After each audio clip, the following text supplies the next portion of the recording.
going, everybody? Welcome to the Backbone Podcast, where common sense still makes sense in a world that is sick and only getting sicker. And here we go. Here we go. The aftermath of the Shedeur circus, and the circus will continue. Shedeur Sanders yesterday with the Cleveland Browns defeated the Las Vegas Raiders. It's still hard for me to, all these city changes and all this other stuff. It's just bizarre. But they beat the Raiders yesterday, 24-10. Look, I'm not going to be one of these guys that's going to say, "Well, he only beat the Raiders." You play who is on your schedule. Did he play all that great? Meh. He threw for 209 yards. He threw a TD. He threw another pick. 87.3 QB rating. I mean, it was better than the 13 he put up last week. But his completion percentage is, it was 55% yesterday. It's still 41% for the season so far. He's thrown more picks than TDs. His quarterback rating is 52. That's not good at all. But he did the most important thing that a quarterback or a team has to do, and they got the win. And that's all you can say. But there are people, fans, people who aren't even fans of the Cleveland Browns, and a certain element of the media, the sports media, who are now anointing this guy as the next fucking Dan Marino. I mean, I was reading some quotes yesterday, some tweets yesterday, where people are saying he's the best quarterback in the league. Get his jacket ready, his gold jacket for Canton.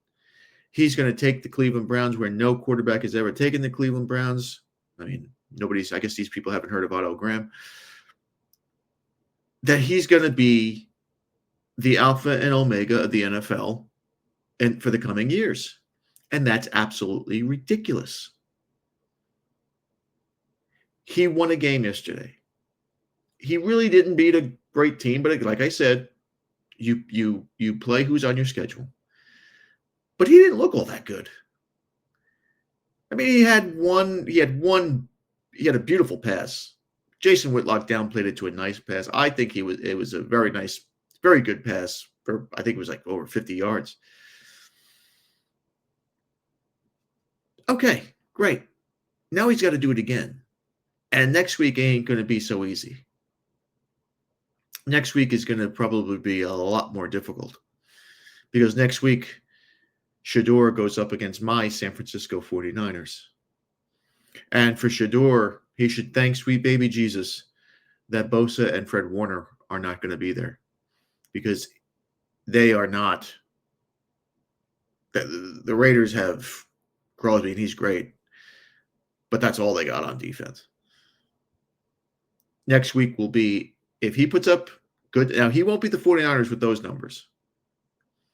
But if he plays well next week, it's going to be an absolute shit show on these sports channels because all of these dudes with a certain melanin infusion in their skin are just going berserk on this guy.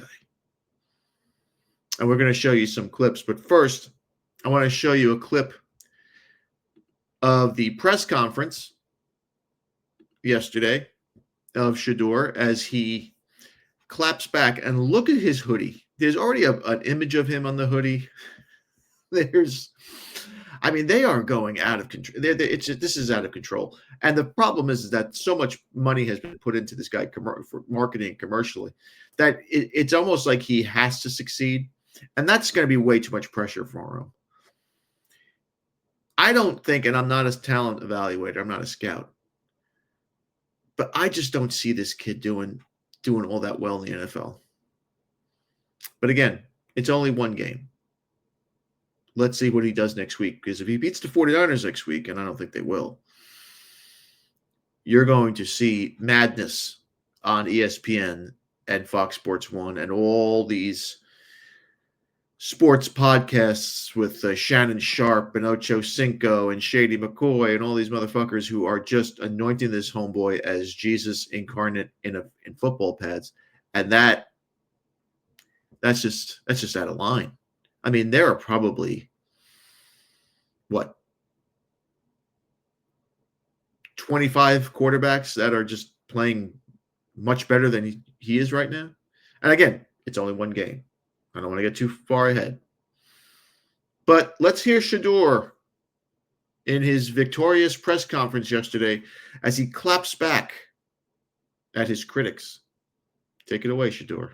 Everybody could analyze, everybody could say everything from sideline. You could watch TV, everything. You could talk on TV, whatever you want to do. But until you get out there and you do it, then it's different. Going out there, with, only practice with the $100 and everything, like, that's different.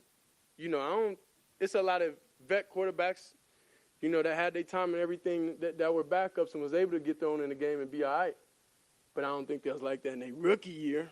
That's the difference, Like, that's different, and I'm thankful for that experience because that helped me get to where I am today. That helped me go into the game very comfortable, knowing that they got a great defense with the Ravens, knowing the different looks, how they could be confusing to the naked eye.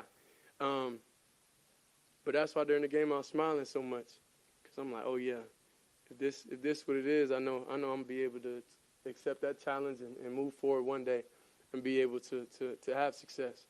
So that's the mentality I went with going and prepping for this week.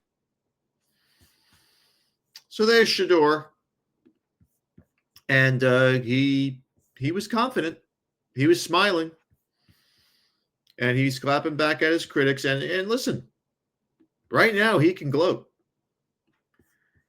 He can gloat all he wants right now. It's all about what he does next week and for the weeks after that, because if he's a bust, there are going to be people who are going to relish in the opportunity to tear this kid up. And I mean, the whole thing yesterday, I don't know if you saw the game, but the whole thing after the game where he does the thing with his arms or whatever, every time he gets intercepted or every time he gets sacked or every time he doesn't convert on a third or fourth down, these NFL players, these defensive guys are going to just mock him with that. And Eric Mangini, who should have been a great head coach in the NFL, he has concerns. And his concerns after the press conference are valid. Let's hear what Manginius has to say. Coach, Browns needed a win. They got to win. Were you a fan of the comments from Browns' new starting quarterback? Why? That's how we got here, right? Isn't it? That's how we kind of ended up in the 5th round because of talking like that, because of presenting yourself like that, and I get it. You want to be confident, and that's fine. You should be confident, but you don't need to take it to this level. And it's one of those things where you had 11 completions, and the defense had 10 sacks. You were playing the Raiders, which just fired their offensive coordinator. Things are fairly dysfunctional with that group, and I get it. You had 1 week of practice. Baker Mayfield went to the Rams with less than 48 hours of practice and lit it up when he was there. So 1 week of practice, you were there for OTAs, you were there for training camp, you've been there all season, you've been in every single meeting, you were the backup quarterback, so you had 1 week of practice. How many weeks of practice do you need? So let's see now that you get more than 1 week of practice how dangerous you are. Baker woke up feeling dangerous and he got shipped out, and then he was with 2 more teams before he became dangerous again. So let's see. I think that there's some value in humbleness. Humbleness is not necessarily a negative trait in the NFL. Confidence is fantastic. It can be contagious, but there's some value also in being somewhat humble and appreciating the opportunities you have, as opposed to making everything adversarial with the current coaching staff. I don't disagree with what you said. I will give him a pass on the pregame because he was asked, "What are you hoping to do?" So he said, "I'm hoping to show them, the fans and myself, that." What was his direct quote? I'm what you've been waiting for. So that's fine. That's great. That's fine. If she's like, "What are you hoping to show them?" Now, if she said, "What are you about to do?" and I'm about to show everybody I'm the one they've been waiting for. That's a little different. So I'll give him a pass on that. The post game, I didn't like that. And what I would say to Shedeur is, when you talk this way, you better be great. People did not like Muhammad Ali. Black people, I'm serious. Black people did not like Muhammad Ali when he was Cassius Clay and before he was champion, and he's talking all this stuff, calling the rounds. They didn't like that. But once he proved, he backs it up, then everybody loved it. It became part of his lore. Deion Sanders, his dad, could talk it and walk it. If you can't walk it, then I don't think just fans or media won't like it. I think in your locker room, it won't go well with a lot of players. So that's the thing. When you talk, because I like Shedeur, but when you talk this way, you better be able to back it up. That's all I got to say. So I have long said I would prefer honest arrogance to false humility in my athletes. If you are. Who the fuck can listen to this guy? Who can take this dickhead seriously? Nick Wright or whatever the hell it is. This guy is the most vapid fruitcake I have ever seen. Look at him. He looks like a goddamn hippie. He's his black wife kicks his ass. You just know it. And Broussard was right. Mangini was also right. You can't. There's a level of humbleness that you must bring in, because now you're a target, bro. You better back it up. You want to talk shit? You better back it up, because you are now a target. Shedeur Sanders, and I hate to say this, he has a target on his back now. These fucking defenses, these teams are going to look to put him on his ass and embarrass him. And that first team, he's been named starter, is the San Francisco 49ers. If you don't think that team is going to be revved up, as if they need to be revved up, because they're 7th seed right now? They're on the cusp of not making the playoffs, which would be a disaster. They have to win next week. They have to win tonight. They're playing right now. But they definitely have to win that. They probably have to win out, but they definitely have to win next week. They are going to go after this guy like he just robbed their house. So Shedeur better be ready. Because these teams now in December, a lot of these teams that they're going to be facing are looking at playoff spots, position spots, seeding. They're not fucking around in December. And he's going to see hellfire. I'm telling you, he's just going to see it. And look, he's going to be paid a lot of money. And he better be able to back it up. Now, here is the other side of the awful take of the divide that I believe is happening with the Shedeur Sanders case. And I don't believe I'm not going to blame Shedeur Sanders for it. I'm blaming these older guys, Chad Ochocinco and Shannon Sharpe. Shannon Sharpe's a Hall of Fame player, one of the great tight ends that I've ever seen. Kevin Stefanski, of course, has not press conference, but his post-game chat. And he calls out a lot of players who did a lot of good things.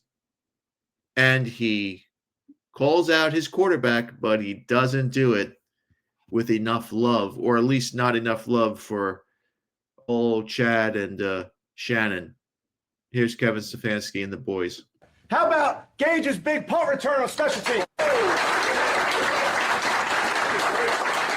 How about Corey, every single time you're out there pinning those guys doing your job? Great. Corey, whoa! How about that big play by Sam at the end?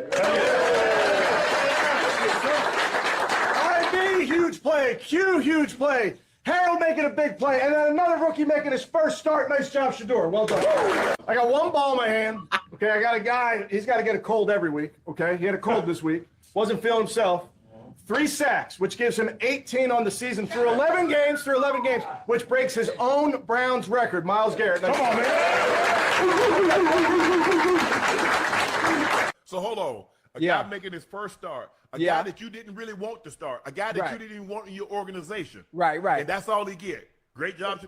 Well, he yeah, don't that's he what don't get no game ball. Nah, he don't get no game ball, Unc. That wasn't his pick. That's not what they want. They don't want him to succeed. You know that. And no disrespect. The owner told you to himself.